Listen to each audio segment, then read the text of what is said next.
my channel. It's really late or early. Late. It's actually almost 5 o'clock in the morning. And I'm in my car right now.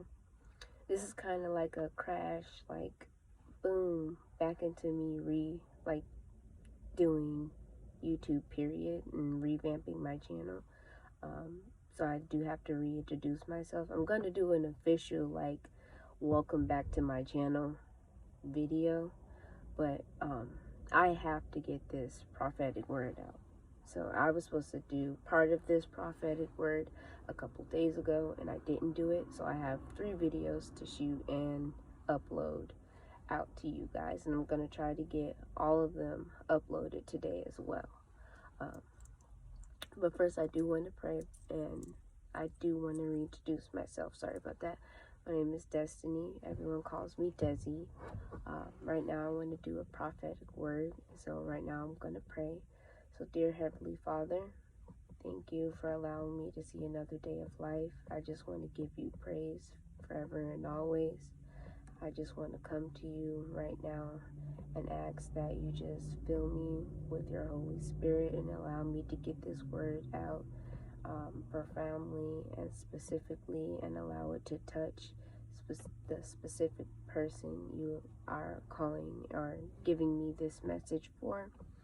And I just pray that this word gives them that confirmation and that peace and answers that prayer, and just reminds them and shows them that you are with them this whole time, and you will never leave them nor forsake them.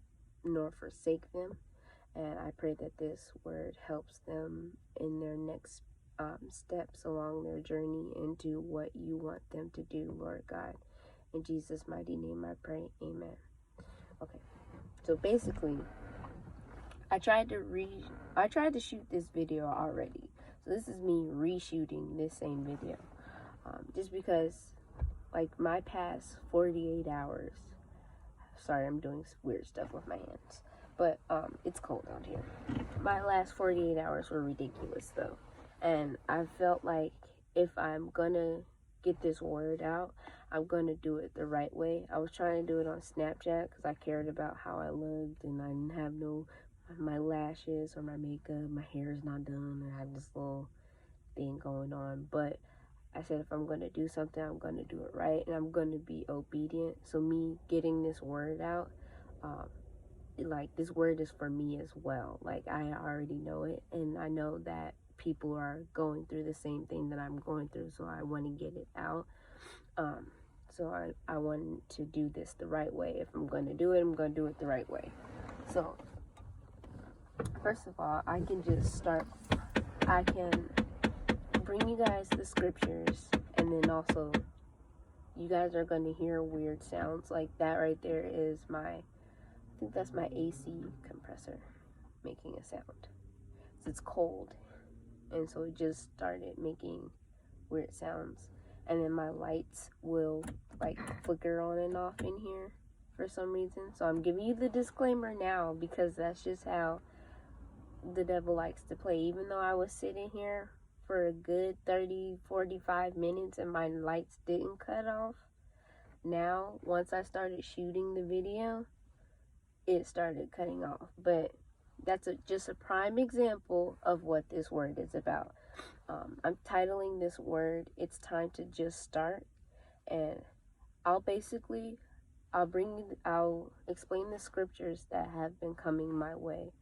And I know for a lot of you, you're probably getting these same scriptures probably popping up at you, or like coming across them on YouTube, or somebody's giving you like godly advice, have probably giving you these scriptures as well. Excuse me. But I'm gonna also walk you guys through my day starting yesterday. I hope this word doesn't get too long, because I broke it up into 3 separate pieces. But for the first part, this one is called It's Time to Just Start. And basically, I know I have a calling into music. I know I have a call, I have the gift of prophecy, so I have a calling to do my YouTube channel, but I never knew exactly what I wanted to do with my YouTube channel besides music until I started getting really into like prophetic words and stuff like that, and I always wanted to do that. And it's literally like the moment I decided I was going to do that, my life just like amplified the like tough times I was already facing, if that makes sense to you. Like, it just, prime example, there's this one woman at my job that God has been calling me to pray for. She was my manager, and I say was because she literally passed away yesterday. And just being frank, I feel like I knew she was going to pass, and she knew she was going to pass. And that's something that has always scared me, because that's something that I've dealt with ever since I was a kid, but I didn't know about the gift of prophecy until my mom explained it to me. So I was devastated about her passing, because I felt I had those, I don't know exactly what to call them. Like, my mom calls them visions. I used to think they were just like imaginations, or like I could like see things, or like little dreams without being asleep, so imaginations. But I could like see things happen to her, like as far as like an accident. And this was always like just me at work. And also a lot of people would bring up to her about like how traffic has been getting ridiculous, and how there's a specific thing you can do, or it's called lane splitting, when you drive a motorcycle. She drove a bike, and a lot of people at our job, I would watch them. I sat right in front of her. They would bring like that up to her, like, oh, get a car, you should get a car. Like, literally, I've watched the last few months of this lady's life, and everyone would come to her. And I just talked to my mom about that. I felt like they were like scaring her. And so I got defensive, and I would be like, don't speak no stuff on her. Like, I would get upset. But God placed it in my heart, even though she was really tough on me. She's a manager, so. And I also, like, I do have that little mean girl attitude that God is working on me with. But God still placed that desire in my heart to pray for her. So, and I just looked back at my prayer journal. I prayed for her, I want to say 3 or 4 times, like writing. So when I first prayed for her, I prayed for healing and restoration, because I could tell she had something going on. You can tell when someone's not feeling well and when they're not at their best. And I was not at my best. I'm still not at my best. I'm going through a lot of stress and anxiety right now. But she actually shared with me that she had diabetes. And so I was praying for that at first, but then I kept praying for her. And so the second and like third time, I prayed for traveling mercies over her. And I was devastated, because sometimes I will just literally wake up out of my sleep.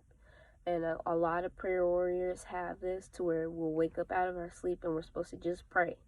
But me, I like to, when I can't go back to sleep, I like to drive. So I took a drive, and I was listening to a T.D. Jakes sermon and just driving around, thinking that I was just restless, or just insomnia, because I'm stressed out about my apartment situation. But I ended up by my job, by the salad ago she told me she always ate lunch at. And this was literally like last week or the start of this week when I did this. So I drove past there, and I immediately, boom, she popped in my mind.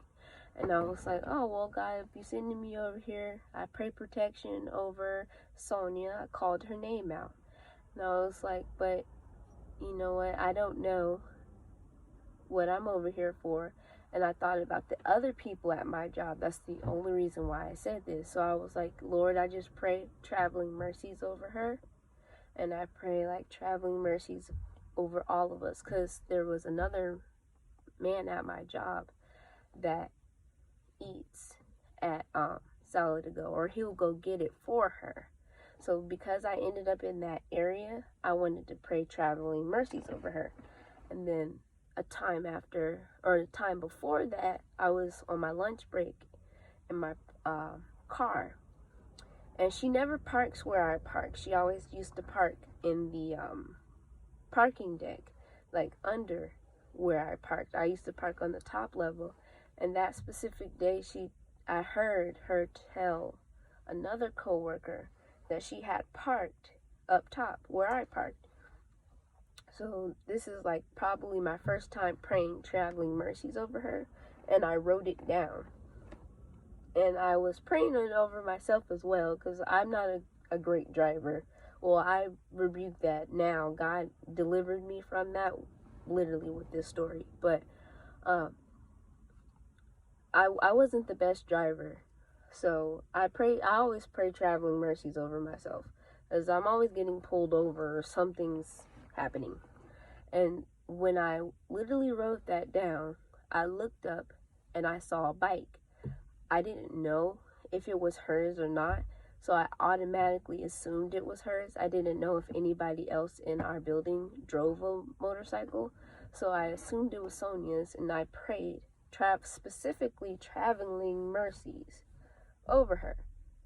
This was weeks before I did the little waking up out of my sleep and doing it again.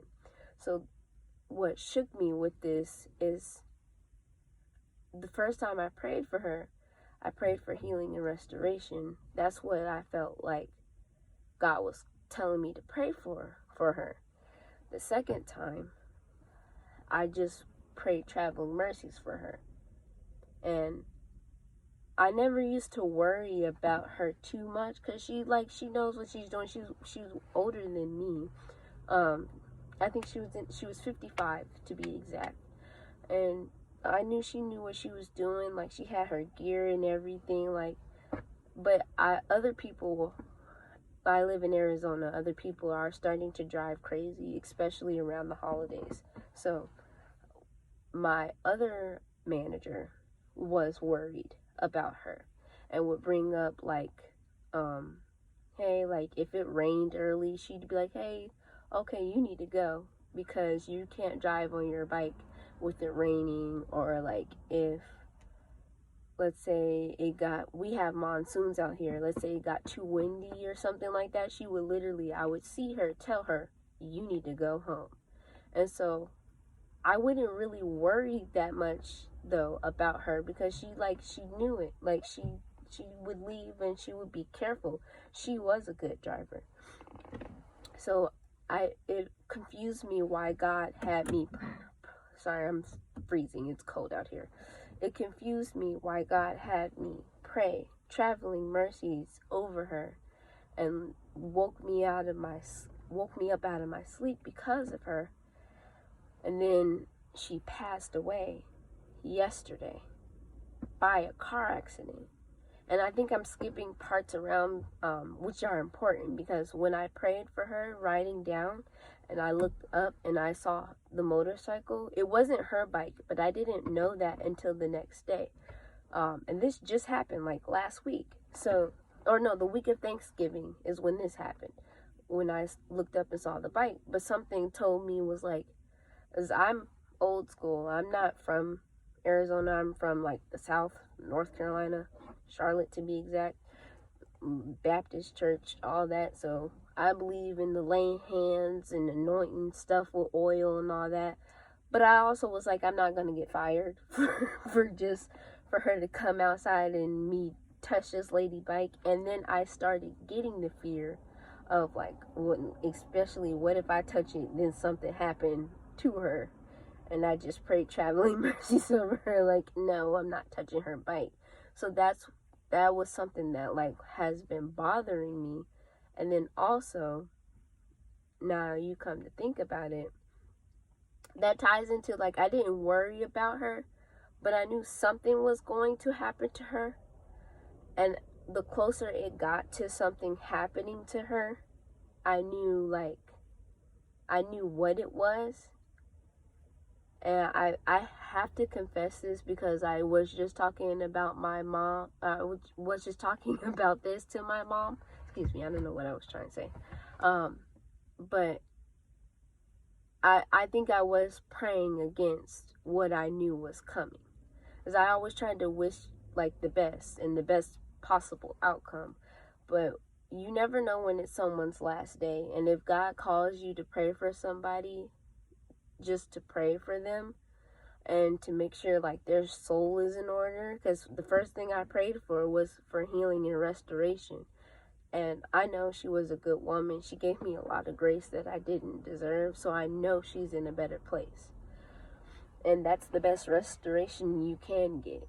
So even though like I was discouraged about like I was like, dang, why'd you have me pray traveling mercies over this woman and like go through all that secretly, like wanting me to touch her bike? Like I'm over here like, should I have like prayed and anointed her bike? But my mom was like, how do you know all those prayers and all those times you did pray, you weren't prolonging what like was going to happen anyways? Like you don't know. God's will is still going to be God's will. And so with that happening, I was set in starting my YouTube channel. Then that happened, and that really like discouraged me. So I literally just lost it. Like people grieve in like weird ways. You never know how something's gonna hit you until it hits you. And the fact that I went through all that, like wanting to touch her bike and like driving in the middle of the night praying over her, that like it hurt me to know that she's not here anymore.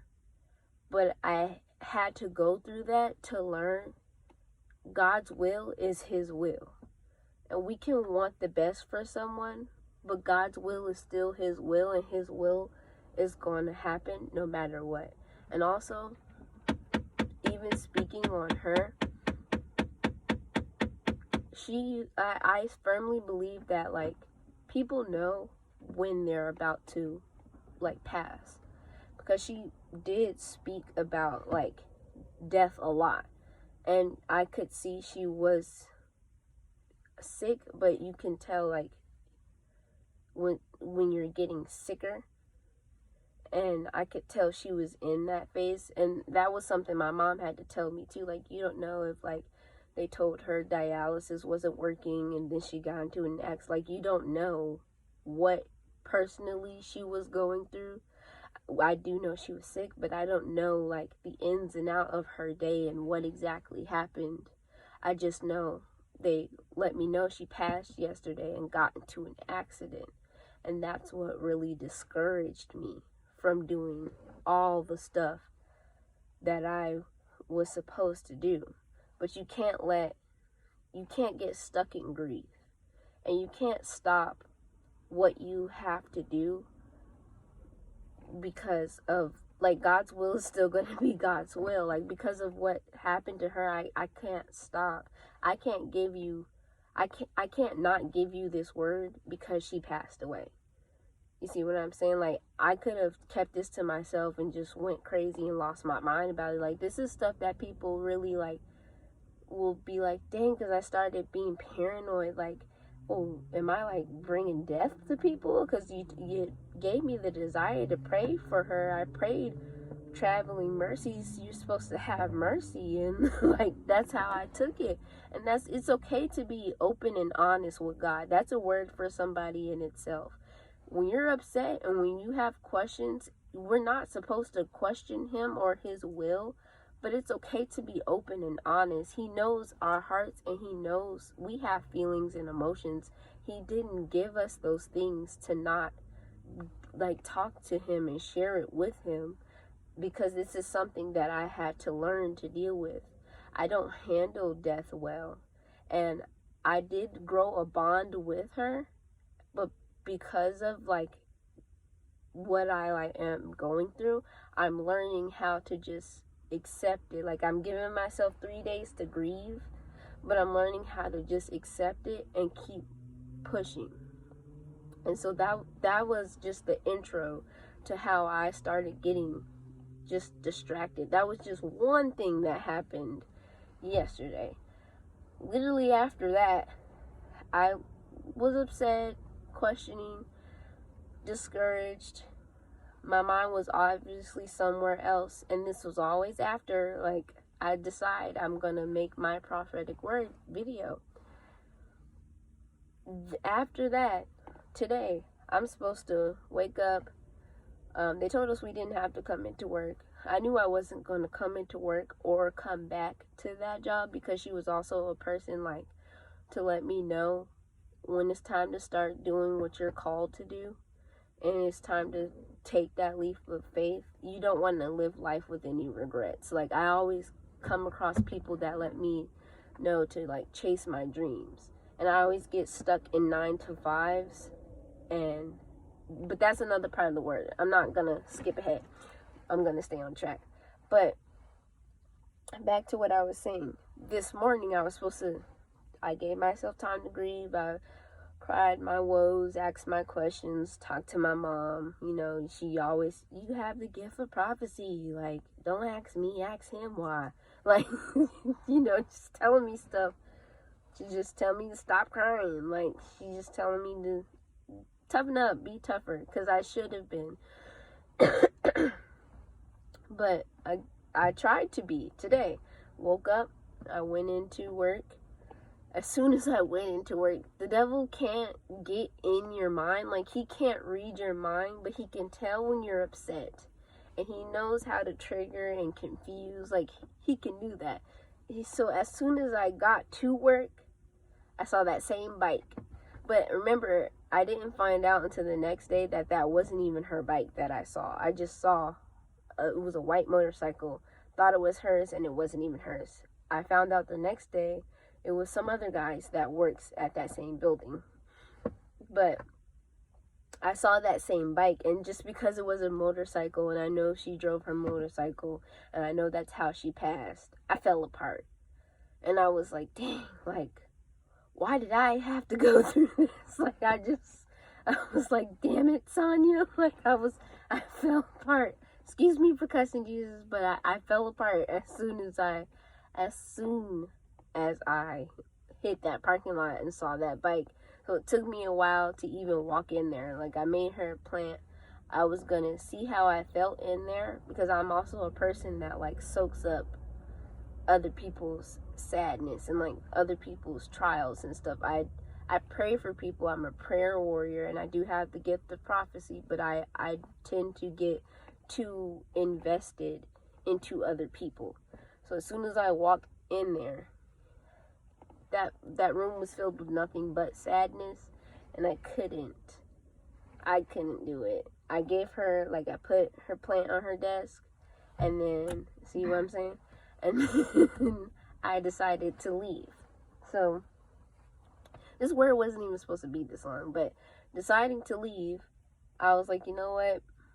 She's always gotten on me, so if I'm going to leave, I'm going to make sure I can find another position somewhere if I need to be. But I knew God was calling me already to quit my job. But I'm going to be quite honest. That was something that was a generational curse in my family, is being fearful of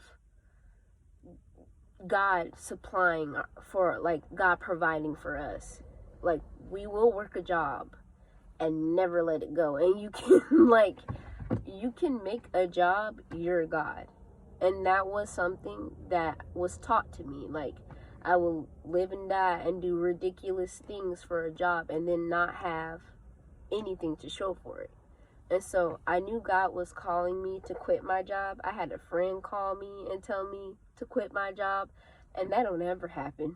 Like, so it's like, because my job wasn't stressful at all, and it was a higher paying job as well. But I knew I was just wasting time. God called me to do these videos. God called me to do music. God called me to get out there and help people. And I was just working. Because I'm like, well, I need money for studio time, but never never, see? I need money for studio time, but never was at the studio. I was working to pay a bill, working to pay a bill, working to pay a bill, and still couldn't pay that bill. And I was just working to work. I ended up doing that, working to work. And that's literally the truth, because my commute was so horrible with the traffic that's going on here. I lived 15 minutes from my job, and with the traffic, it could turn a 15-minute trip into an hour, depending on the day. And so that would burn my gas terribly. And that really heightened my expenses for gas, especially with gas prices out here. It's like $5. They just dropped it down to like $3 or $4 like last week, but it was like $5 for gas out here. So it was costing me a lot to fill up my tank. I drive a Jeep. So that alone, like, I was working and working and working, and I was slowly but surely getting back into my routine of overworking. And that's when God knows how to stop me and sit me down. And that's with anybody. God knows how to stop you in your tracks and sit you down and be like, what are you doing? Because literally the last decade of my life, I was practicing insanity. I pray for financial freedom. God will bring me a door introducing me to entrepreneurship, where he also called me to be. I would get too scared. I would talk to my mom, talk to my sister. They'd be like, but you have bills. You have to do it with a job. And then I'd get too scared and would do nothing and would get discouraged.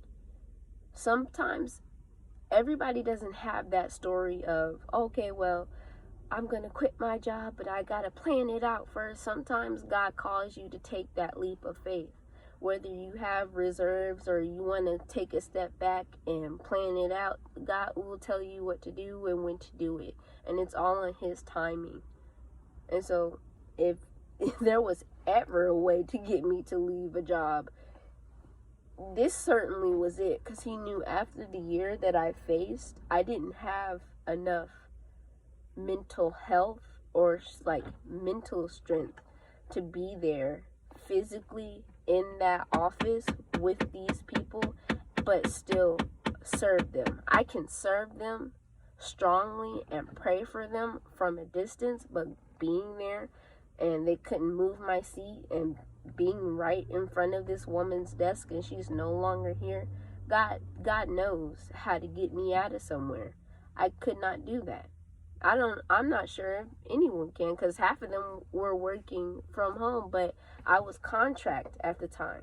So contractors couldn't work from home. We had to come in office, and I sat right in front of her desk.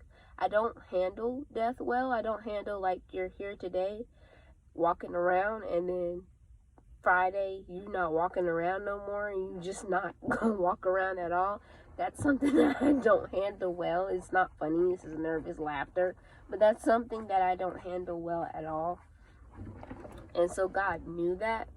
But literally with her death, there are 3 deaths in my entire life. And she's one of them that have taught me something or changed my life. And this changed my life because she was also somebody that believed in me for no reason. Like, for no reason at all. She was just always sometimes she would be overly nice to me, but she would be hard on me as well. And she and the other manager at my job asked me to apply to go perm at that job, but didn't give me the position.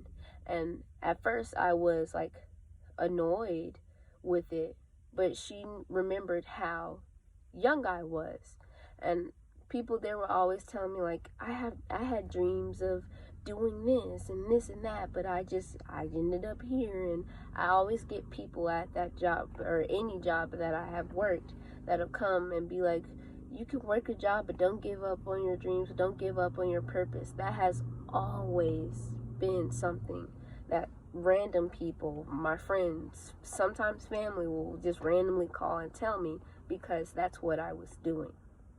And there comes a point where you just have to stop practicing insanity, Because you can pray all day for your dreams and goals, but faith without works is dead. So even through this whole week, all she did was what she would do in office, is push me into starting what I need to start, because I'm getting this word out to you guys, and hopefully this story touches someone. Literally, the prayer for today, even though right now it doesn't seem like it for me, like I just quit my job, I was nervous about that, but literally, and this is how God speaks to me, I left. I'm skipping around, but it all makes sense. It all tied together. I'm skipping around, but when I left, after giving her plant, cleaning out my desk, I was like uneasy about it. I was like, God, and I prayed in the car. I was like, God, I don't know if I did the right thing, but you know, if there was ever, and something clicked in my head, was like, you took the leap of faith that he's been asking you to do for years. At every job I get, I'll get so excited, thankful, grateful. I'll be like, yes, I'm going to do it, God. I'm going to save my money. I'm going to start my YouTube channel. I'm going to do it. I'll try to do it too. I'll buy the equipment just like my mother. I watch my mother do this, so I know it's a generational curse. Like, I will get it started and then get caught up in work. And whatever you are too caught up in, that'll keep you from doing what God has called you to do, sometimes he will take it away from you. And that is a word for another video, because I have a whole thing about that. And that means anything, whether it be a dream, a job, a man, anything. Whatever you make your God, God is God, but he's still a jealous God. That's in the Bible. He's God. And you are not supposed to have any other God before him. And you can easily make small things in your life your God if you don't pay attention to what you're doing. And it also says in the Bible, I think it was like your where your treasures lie, or where your treasures lie, that's where your heart is. I have to revisit that scripture. But that's a word for someone too, because where you're putting your money and where you're spending your money, that's where your heart is. And the scriptures that have been coming to me as well is like, if you sow sparingly, you'll reap sparingly. So that's a word for somebody too, about tithes and offering. These are all the things I had to learn this year, but I'm going to get more in depth when I share my testimony in my other video I'm going to record. But for this section, it's just about starting. Whatever gifts, whatever assignment, whatever God has called you to do, you're in a transition stage in your life, and it's time to just start. You're getting other people coming up to you, telling you it's time to start. You feel it in yourself. You don't know how to start. But it's never going to be a perfect time to start. You could take the steps, you can plan it out, but sometimes that's not everyone's story, and that's okay. Back to what I was touching on, my prayer, I use the Pray app. And so the Pray app for today, even though it doesn't look like it for me, I know I still have done something different. I defeated that generational curse over me and my mother. I defeated that generational curse of being fearful about how God is going to provide for me. And even though it didn't look like it, as soon as I started to feel overwhelmed, this was just a couple of hours ago, but when I was feeling overwhelmed, the Pray app popped up on my phone. I should have listened to it this morning, because it would have helped me get through the rest of this day and get this word out sooner. Because it was talking about how Joshua, God was giving him his instruction, letting him know, like, I'm going to let them know that you're anointed. It's time for them to actually go into the promised land. You guys are going to cross the Jordan. And while he's talking to him and telling him all this stuff, Joshua had doubt. He was, in the back of his mind, he was insecure. It says in the Bible, had an insecure doubt, like, can I really do this? He was doubting himself. And God had to let him know, like, yeah, you can. You're going to do it. It's going to be all right. And that's all it took. Sometimes it only takes that. And it doesn't have to come through other people.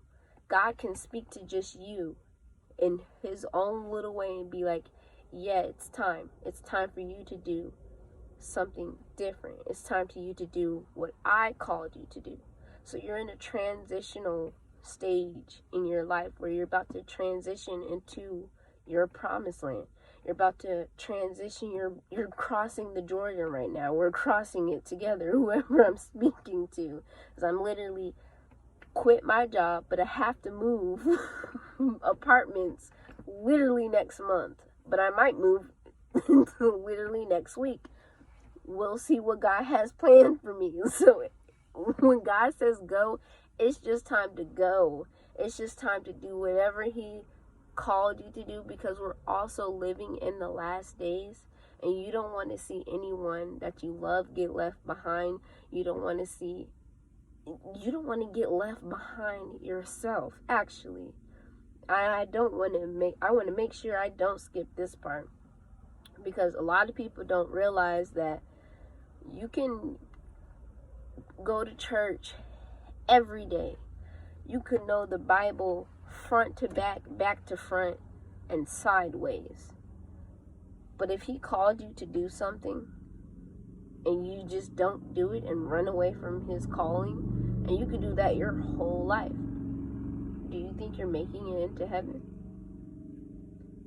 Because you're here for a reason. We all are disciples, whether we want to be or not. Every child of God is a disciple. We are supposed to go out and be the salt of the earth. So whatever he has put into you is supposed to go out. You're literally robbing people of knowing the fullness and the glory and the grace of God and the gospel, when you're hiding your talents and your gifts and being selfish with your testimony. So it's time to just start. And it's going to be scary. It is. But God doesn't give you the spirit of fear. That's something you give to yourself. God doesn't give us the spirit of fear. That's not of God. He doesn't make us fear. The only type of fear we have is the fear of God, which is wisdom. And that's in the Bible. It explains the fear of God is the beginning of wisdom.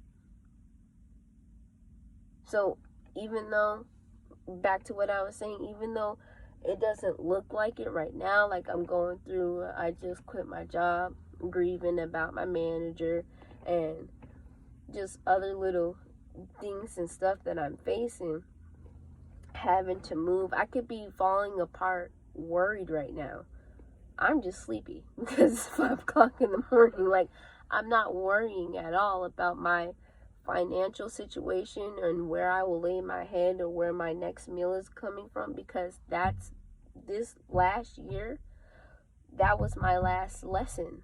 That was the generational curse that was haunting me for years that I could not break, and I broke it today. And you broke it today. Because you probably just quit your job. I have no idea who I'm talking to, but this message is for you. Letting you know that it's going to be okay. Letting you know that it's time to just start doing the things that God placed inside of you. And no matter what it looks like, we're going to cross the Jordan. He's already let us know we're crossing the Jordan into our promised land. And now it's time to just do it. And it's not time to be afraid. It's not time to retreat.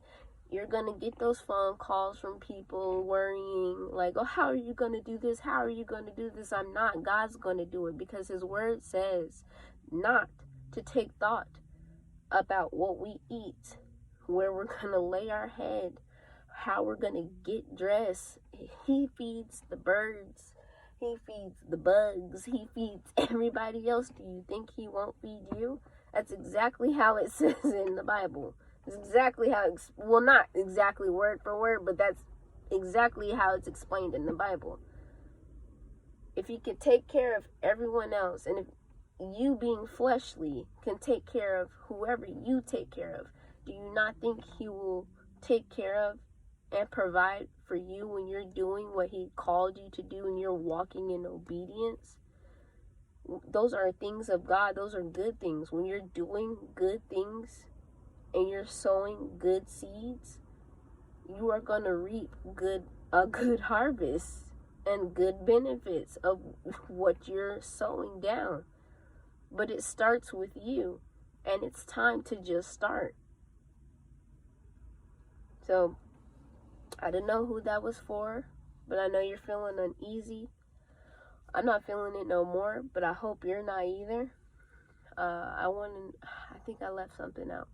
Oh yeah, I put it in the last video, but I didn't put it in this one. And this is a part of when you're finally getting ready to start. Like, even shooting this video, I'm shooting it now at 5 o'clock in the morning because the devil has been throwing everything he can throw at me. Like, he didn't kill Zanya, no.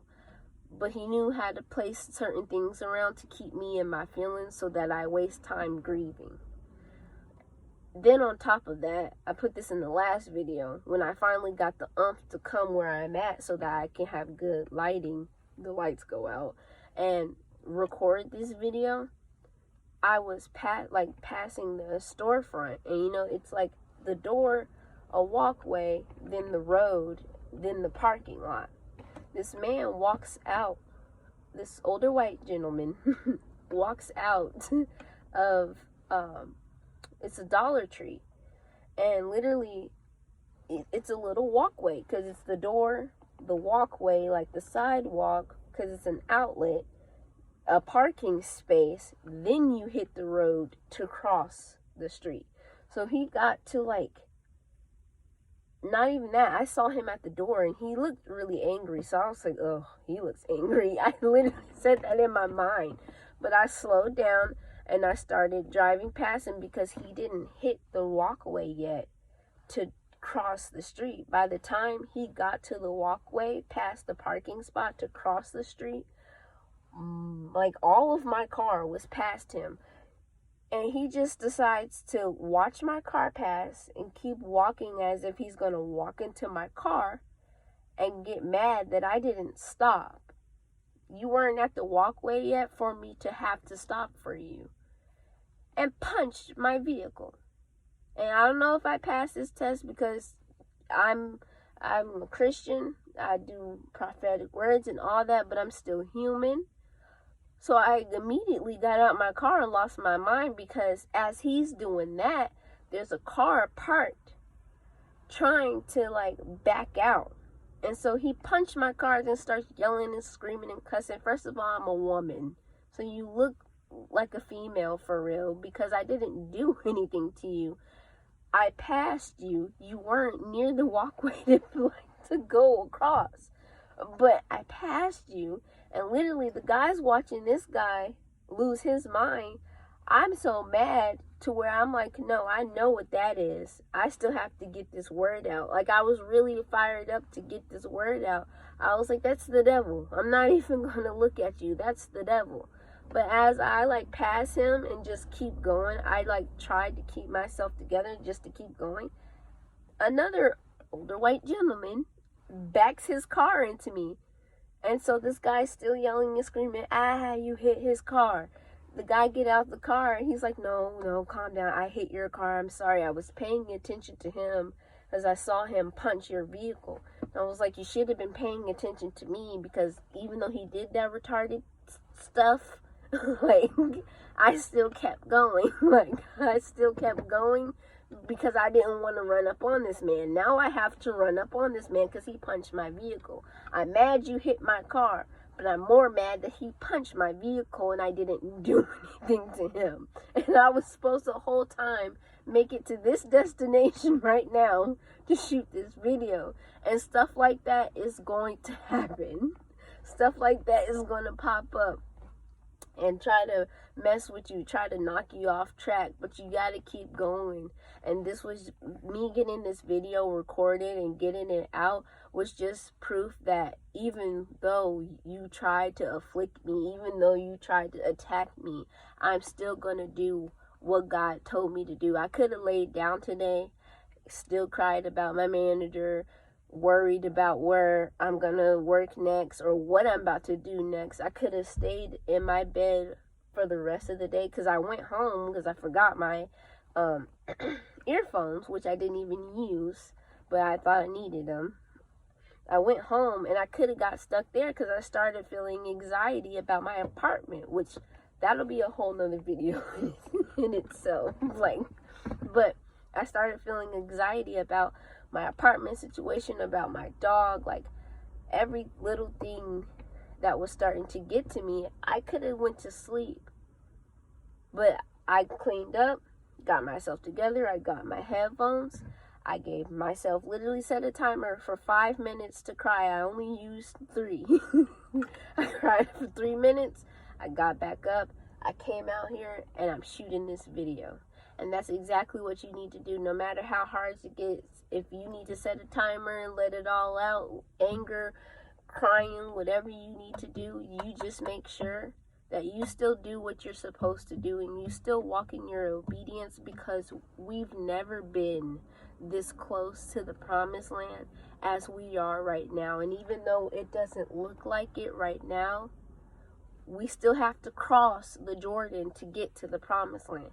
And that's exactly where we're at right now. And we can make it. I don't want to get emotional. I don't know who I'm speaking to, but we can make it. And you just got to remember that you are not alone. I know I'm not alone. I've met other people that are going through the same thing that I'm going through right now. And that's the main reason why I decided to make this video, because I see a lot of people, and I felt like I was in isolation and in a pit like this whole year. I felt like God was just like casting me away, like he didn't care about me no more, until he started bringing me people that felt the exact same way. And so I had to make sure I get this word out, because transition sometimes feels like punishment because you're scared. You don't know the next step, but he do. And you have to really know his word, meditate on his word, and remember that what he does, it says in his word, it's all gonna work out for our good. And you have to trust that, and you have to keep going.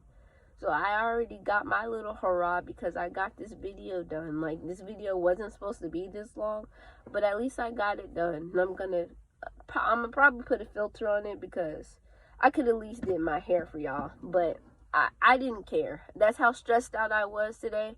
I didn't care today, but I knew I was gonna get this video out regardless. And that's the attitude you need to have. You can get somebody to call you and scare you, like my sister, but they're supposed to do that. Well, they're not supposed to cause me to worry, but they're supposed to do that. They're people who love you are going to be like, how are you going to do this? How are you going to? They're going to question and be frazzled for you. But if God gives you that peace, because he gave it to me, and I didn't even get to share that part. That was something I forgot today. Immediately after I left the office, I came to check my mail at my old apartment. And I was feeling uneasy because I called my sister, which I don't know why I keep doing this. God is going to break this off of me, but I always call my sister or my mom every time something traumatic or every time I do something big. I always call them to be like, did I do it right? And they're not God, so I need to stop doing that. But I came out here to check my mail, and she had caused me. I wasn't worried at all when I left my job. When I quit, I wasn't worried at all because I didn't realize I took that leap of faith without realizing that was still something I had to do. I thought I did that at my last job, because I did quit my last job, but I took my time quitting my last job, just kind of like I was about to do with this job. He'll tell me to quit months ago, and I'll be like, I'll quit, Jesus, but I need to make an exit plan. Sometimes If he tell you to do something, it's probably because he's calling you to better. And that's exactly what he did. He took me from making $22 an hour to 25 in a matter of months. And it could have been higher than that if I had been obedient and did what he told me to do right when he told me to do it. But God knows me better than I know me. So he probably knew I was going to take my time leaving this job.